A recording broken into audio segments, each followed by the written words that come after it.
Hi guys! Ayan, tignan nyo naman, napakaganda niya. The only one flowers na Phalaenopsis ngayon dito sa aking mini backyard. Ayan guys, oh, meron pa siya doon. Petals. Kaya lang medyo na anuhan siya ng fertilizer. Di ko siya nalagyan ng fertilizer kaya siya na kakapitan ng mga insekto. Tapos ito na namang isa, namatay na naman. Sayang. Pero guys, halos lahat ng Phalaenopsis natin ay may mga spike na siya. Ito yung mga new variety natin dahil yung mga dati kong ang Phalaenopsis, kung napapansin nyo yung mga sa nakaraan kong vlog ay nagmaalam na, namatay sila. Kaya nagkaroon tayo ng mga bagong Phalaenopsis. So far naman, buhay yung 5 na binili natin. Ayan, nagbubulaklak na sila. Ito yung dati ko pa.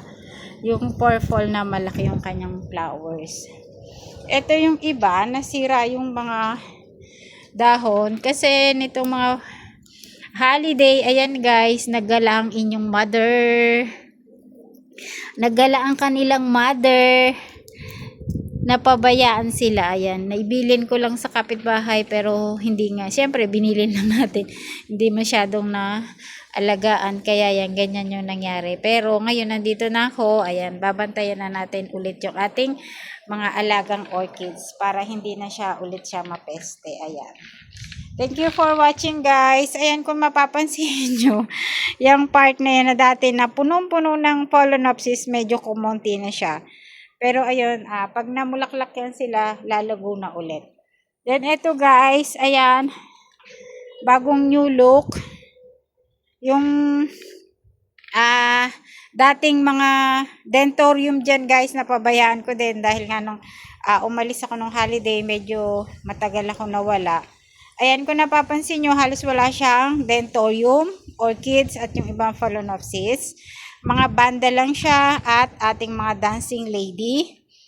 Pero guys, i-recover natin yung ating, i-rescue pala natin hanggang makarecover yung ating mga dentorium at yung ating mga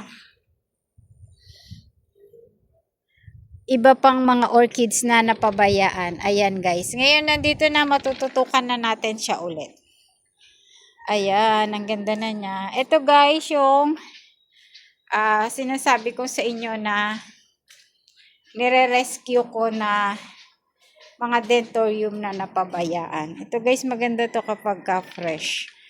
Ayan, kumpul-kumpul kasi tong rose na to. Ayan guys, kung mapapansin nyo, nandyan sila lahat.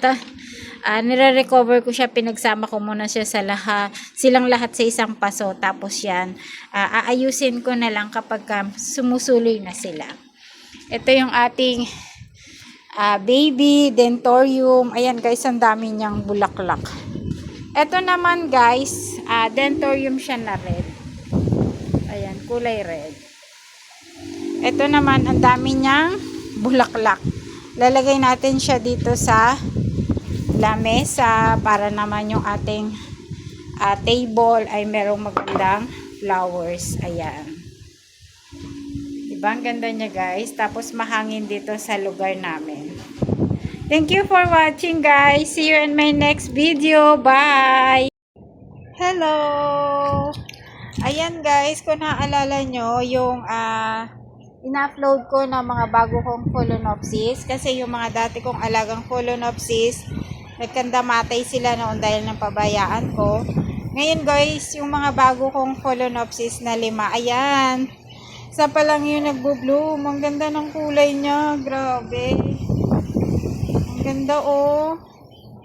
Tapos itong isa, meron na din siyang nilalabas na spike. Ayan, nag-uumpisa na sila. Yung iba hindi pa sila lalabas ng spike, pero healthy naman yung ating mga alagang Phalaenopsis. Ayan. Thank you guys sa pag-support sa aking YouTube channel. Ayan, napakahangin dito sa lugar namin. Ayan, napakahangin. Tapos ayan yung iba kong dentorium guys. Wala pa silang mga bulaklak. At yung ating mga banda. Update ko kayo guys kapag ka nagbulaklak na ulit. yung iba pa nating mga alaga na Phalaenopsis. Ayan. Thank you for watching.